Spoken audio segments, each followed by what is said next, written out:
Los líderes de los cárteles unidos están sumidos en el pánico tras el desmantelamiento de su cargamento multimillonario de metanfetamina por parte de la DEA en las profundidades de Tennessee. Pero una vez que los investigadores comenzaron a investigar, descubrieron que no se trataba de traficantes de bajo nivel.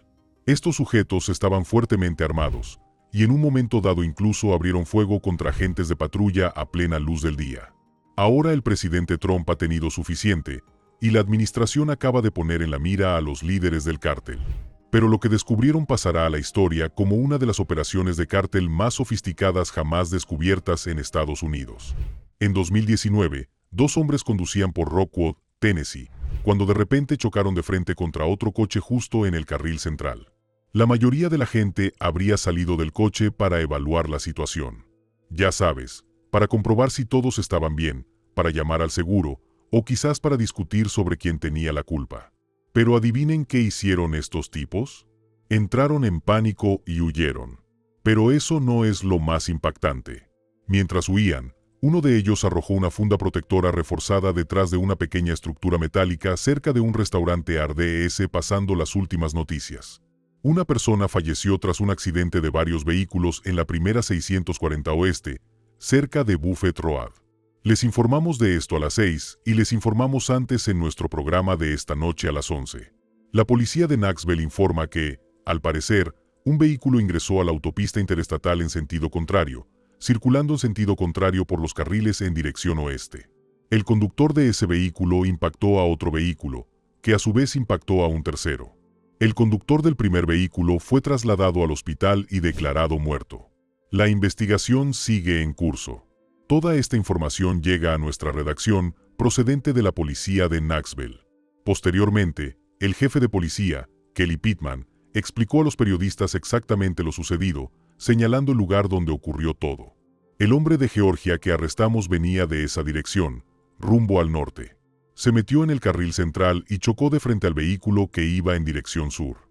Creo que había otro vehículo involucrado. Hay un pequeño edificio de metal aquí. Supongo que pasó por ahí, lo guardó y luego se fue corriendo. Y como pueden ver, Ardes está justo aquí, ese edificio de metal. Ahora bien, cuando la policía finalmente los alcanzó y volvió a ver que habían tirado, encontraron algo que agravó la situación. Resultó que la maleta protectora de Arden estaba llena de metanfetamina y cocaína, y al registrar el coche, encontraron más armas. Más tarde, la policía encontró a uno de los hombres en la casa de los Ardee, mientras otros agentes registraban el coche en el que viajaban. Aquí es donde habrían terminado la mayoría de las redadas de drogas: arrestar a los traficantes, incautar la droga y caso cerrado. Pero en este caso, los investigadores decidieron investigar más a fondo. 5 altos líderes de cárteles de la droga enfrentan cargos tras una investigación federal que se extendió durante años y que comenzó en Knoxville. El caso se remonta a un accidente automovilístico ocurrido en la ciudad en 2019.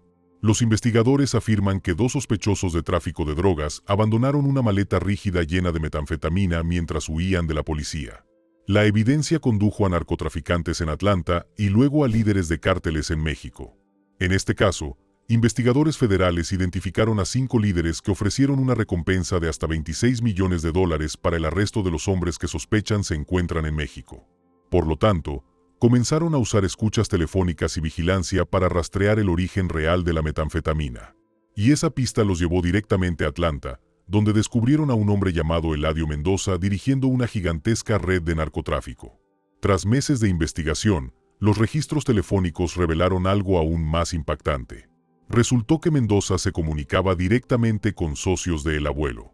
Este tipo es el líder del Cártel Unido y, actualmente, es uno de los líderes de los cárteles más buscados de México, con una enorme recompensa de $10 millones por su cabeza. Así pues, el caso de Rockwood, donde los contrabandistas lanzaron su cargamento detrás de un Ardes, también estaba relacionado con este mismo Cártel Unido, que ahora es una organización designada como terrorista que controla enormes laboratorios de metanfetamina en México y opera redes de distribución desde Dallas hasta Chicago. Estados Unidos ha lanzado un nuevo avance contra 2 organizaciones criminales mexicanas y ha confirmado que los grupos de autodefensa de Michoacán no son defensores del pueblo, sino redes criminales, específicamente Cárteles Unidos y las Viagra. El Departamento del Tesoro impuso sanciones financieras a 7 miembros de ambos cárteles por su participación en el narcotráfico y la extorsión a productores y agricultores de Michoacán. También se anunciaron acusaciones formales contra 4 líderes de Cárteles Unidos y uno de las Viagra, por las cuales el Departamento de Estado ofrece recompensas de entre 3 y 10 millones de dólares. La acusación está encabezada por Juan José Farías Álvarez, autoproclamado líder de las autodefensas en Tepalcatepec, Michoacán.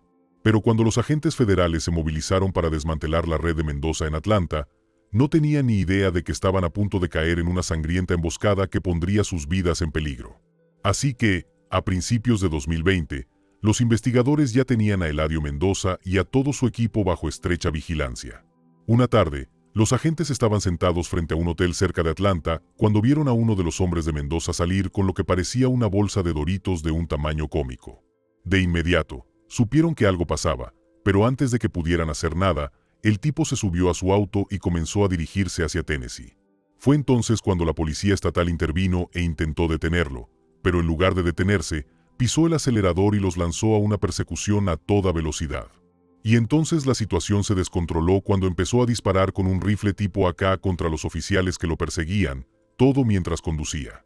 Una de las balas impactó a un policía de Tennessee en la pierna, convirtiendo lo que comenzó como una parada de tráfico en un tiroteo en plena carretera. Así que los demás policías no tuvieron más remedio que devolver el fuego y, finalmente, lograron neutralizar al sospechoso. Ahora, cuando finalmente registraron esa enorme bolsa de Doritos, encontraron exactamente lo que sospechaban. Toda la bolsa estaba llena de cocaína y metanfetamina. Esa fue la confirmación que los investigadores necesitaban para saber que desmantelar esta red criminal no sería tarea fácil. La tripulación del Hamilton, que ha vivido en este barco durante los últimos 2 meses, incautó personalmente más de 20,000 kilos de cocaína. Estos hombres y mujeres se arriesgaron una y otra vez para detener a los delincuentes, aprender a los contrabandistas y confiscar la droga.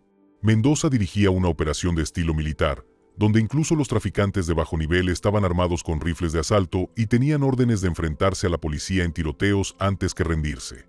Pero, por descabellado que parezca, eso fue solo la punta del iceberg, porque tan solo unas semanas después, agentes federales ejecutaron órdenes de allanamiento en las propiedades de Mendoza, y lo que descubrieron reventó el caso por completo. Ocultos dentro de un tráiler que acababa de cruzar la frontera desde México, había más de 850 kilogramos de metanfetamina, lo que vinculaba directamente a la banda de Mendoza con las más altas esferas de liderazgo del cártel mexicano. Luego, en 2020, ese mismo hombre llenó un control de tráfico aquí en Tennessee, lo que provocó un tiroteo con los oficiales y el descubrimiento de drogas ocultas en un tráiler. Para ponerlo en perspectiva, estamos hablando de casi 867 kilogramos de metanfetamina con un valor en la calle de decenas de millones de dólares. Y eso no fue todo. Los agentes también encontraron más drogas escondidas dentro de un autobús y dispersas por las casas de la propiedad. El gran volumen de narcóticos indicó a los investigadores que acababan de descubrir un importante centro de distribución para los cárteles mexicanos en Estados Unidos. Estas son organizaciones terroristas extranjeras responsables de traer drogas y violencia a Estados Unidos, y representan una amenaza diaria para nuestra seguridad nacional. No hay lugar donde los narcotraficantes puedan esconderse de la Guardia Costera de Estados Unidos y sus aliados, y todos somos aliados en esto. Si usted está en alta mar traficando drogas, nosotros, la Guardia Costera, y nuestros aliados lo encontraremos y detendremos a los agentes federales y fiscales que hacen lo mismo. Luego será enviado al Distrito Medio de Florida y a otros lugares para su procesamiento, y las pruebas que se incauten se utilizarán en esos casos. Será llevado ante la justicia por Estados Unidos según corresponda, pero tenga en cuenta que esta investigación, estos asuntos, estas interdicciones y las operaciones de primera línea en alta mar continuarán, de modo que nadie podrá esconderse.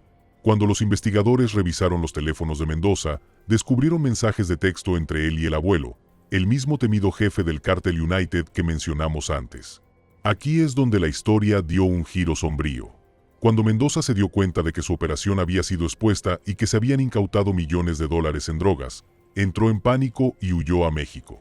Si pensaban que estaría seguro y protegido por sus conexiones con el cártel allí, se equivocaban por completo, porque los líderes del cártel estaban furiosos porque Mendoza les había costado millones de dólares y había volado su oleoducto de Tennessee a Atlanta.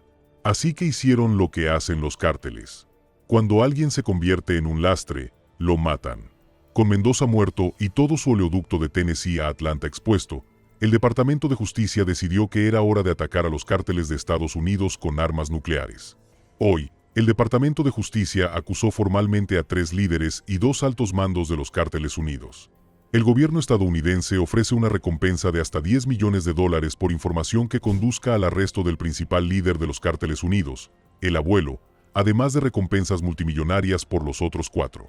En total, la recompensa asciende a $26 millones, lo que convierte a esta en una de las mayores cacerías de cárteles de la historia reciente. Pero las recompensas fueron solo el comienzo. El Departamento del Tesoro también les impuso sanciones económicas, congelando cuentas bancarias y cerrando sus redes financieras. Y todo esto se sumó a la designación del presidente como organización terrorista extranjera a principios de este año.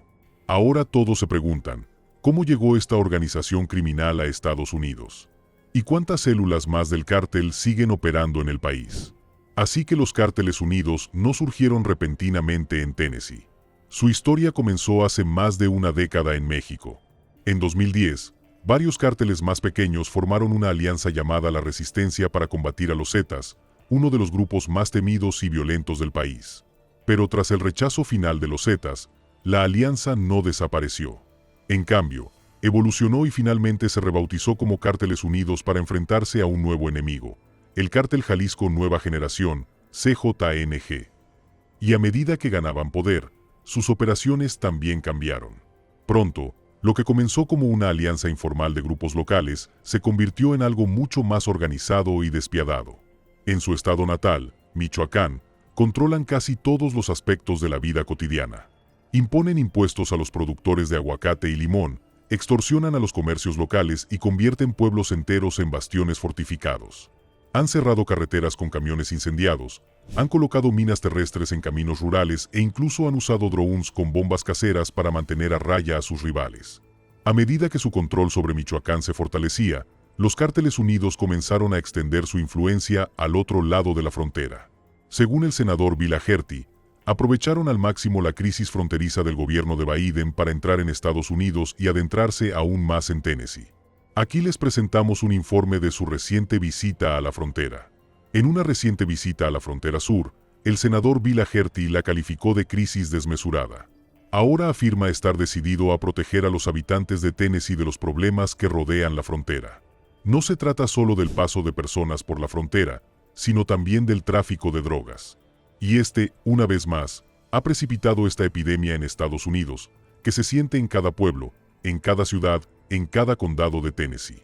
Hoy, las autoridades de Tennessee afirman que los cárteles mexicanos de la droga están activos en 37 condados del estado, y más de la mitad de Tennessee se enfrenta a operaciones vinculadas a ellos. En este punto, hay gente en el Capitolio diciendo que debemos hacer algo con los cárteles de la droga. Hay un gráfico que hicimos en la sala de prensa de Estados Unidos, en la cartelera de Bill, que mostraba cuántos cárteles hay en Estados Unidos. Tiene 5 colores diferentes. Fue impactante. Tienen presencia aquí en todo el país, así que no es algo que hayamos buscado. Tenemos derecho, mira eso. Mira a nuestros productores haciéndolo. Así de numerosos son los cárteles aquí en Estados Unidos. Así que una cosa es decir que hay que lidiar con los cárteles de allá.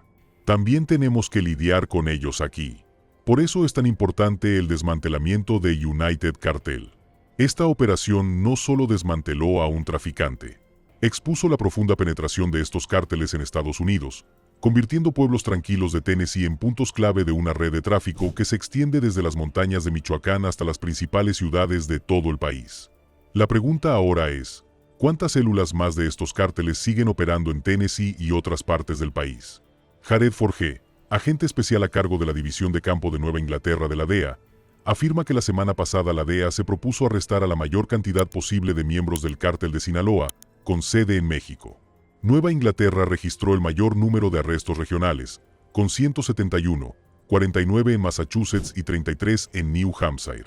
Connecticut registró el mayor número, con 64. ¿Crees que a la gente le sorprendería saber cuántos miembros de ese cártel operan probablemente a plena vista en sus comunidades? Claro que sí. El cártel de Sinaloa está presente en todos los estados de Estados Unidos, en más de 40 países del mundo y, obviamente, en todos los estados de Nueva Inglaterra. ¿Cuál es el producto que más promocionan? ¿Son las pastillas? Vemos fentanilo en polvo y pastillas falsificadas, pastillas que imitan a las legítimas, sobre todo las M30. Las pastillas M30 son oxicodona falsificada, pero Forge afirma que también ven cada vez más pastillas estimulantes falsificadas que imitan a Adderall. No dudes en compartir tus opiniones con nosotros en los comentarios y no olvides suscribirte a nuestro canal para ver videos más detallados como este. Mientras tanto, haz clic en cualquiera de las tarjetas en tu pantalla ahora mismo para ver más videos.